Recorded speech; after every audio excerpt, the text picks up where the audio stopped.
ഒരുമിച്ച് ജനിച്ചു വളർന്ന് സ്വർണ്ണ മെഡൽ എന്ന ഒരേ സ്വപ്നവുമായി കായികോത്സവ വേദിയിലെത്തിയ രണ്ടുപേർ. രോഹനും രോഹിതിനും പറയാനുള്ളത് 5ാം ക്ലാസ് മുതൽ പ്രിയങ്കരമായ ജൂഡോയെക്കുറിച്ചാണ്. ഇരട്ട സ്വർണ്ണം മോഹിച്ചെത്തി വെങ്കലവുമായാണ് മടക്കമെങ്കിലും ഇവരുടെ സ്വപ്നങ്ങൾക്ക് പൊന്നിന്റെ തിളക്കമുണ്ട്. ജൂഡോ മത്സരവേദിയിൽ വീറും വാശിയും നിറഞ്ഞ പോരാട്ടം കനക്കുകയാണ്. വെങ്കല മെഡലിനായുള്ള മൽപ്പിടുത്തത്തിലാണ് രണ്ട് ചുണക്കുട്ടികൾ. ഇടയ്ക്കെപ്പോഴോ എതിരാളിയുടെ ആക്രമണത്തിൽ നന്നേ മെലിഞ്ഞ ആ പയ്യൻ കാലിടറി വീണു. ഉയർന്നു കേട്ട കയ്യടികൾക്കും ആർപ്പുവിളികൾക്കും മേലെ ഒരു ശബ്ദമുയർന്നു കേട്ടു. രോഹിത്, തോൽക്കരുത്, എഴുന്നേൽക്ക്. പെട്ടെന്ന് നോക്കിയപ്പോൾ ഒന്ന് ഞെട്ടി. ഉയർന്നു കേട്ട ആ ശബ്ദത്തിനുടമയ്ക്ക് അങ്കത്തട്ടിൽ വീണുകിടക്കുന്നവന്റെ അതേ മുഖം.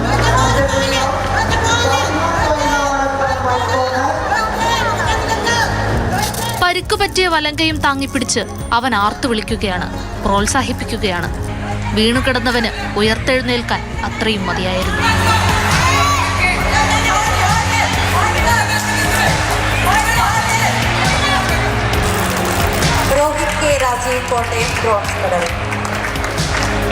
വെങ്കലം നേടിയെങ്കിലും സന്തോഷത്തിനുമപ്പുറം സങ്കടമായിരുന്നു ആ കുഞ്ഞുമുഖം നിറയെ.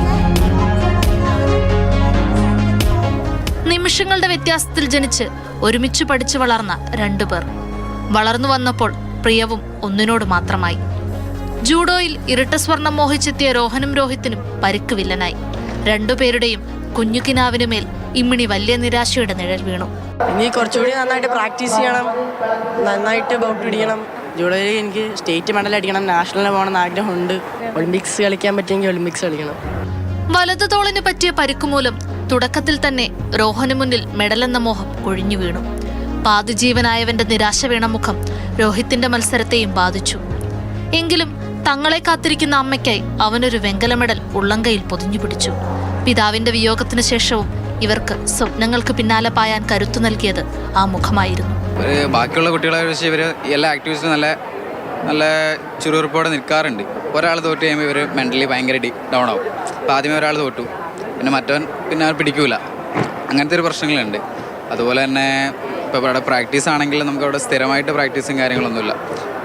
അത് പക്ഷേ ബാക്കിയുള്ള സ്പോർട്സ് ഹോസ്റ്റലിൽ നിന്ന് വരുന്ന കുട്ടികളോട് നല്ല രീതിയിൽ കോമ്പീറ്റ് ചെയ്യുന്നുമുണ്ട്.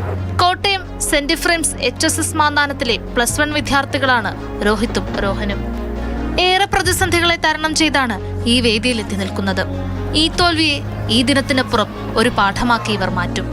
ദേശീയ ഗെയിംസിൽ മെഡൽ നേടുക എന്നതാണ് ഇരുവരുടെയും മോഹം. അതിന് ഈ തോൽവിയെ മറന്നേ മതിയാവും.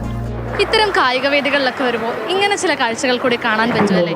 ഒരുമിച്ച് ജനിച്ച് ഒരുമിച്ച് കളിച്ച് വളർന്ന് ഇപ്പോൾ ഒരേ കായിക ഇനത്തോട് താല്പര്യം കാണിച്ച് ഒരുമിച്ച് മത്സരത്തിനെത്തിയിരിക്കുകയാണ്. ഇവിടെ ജയവും തോൽവിയും ഒന്നും ഒരു പ്രശ്നമല്ല. ഈ തോൽവിയിൽ നിന്ന് പോലും പ്രചോദനം ഉൾക്കൊണ്ട് അവർ മുന്നേറാൻ ഒരുങ്ങുകയാണ്. അനൂപിനൊപ്പം ഇന്ദുലേഖ രേണു, മാതൃഭൂമി ന്യൂസ്.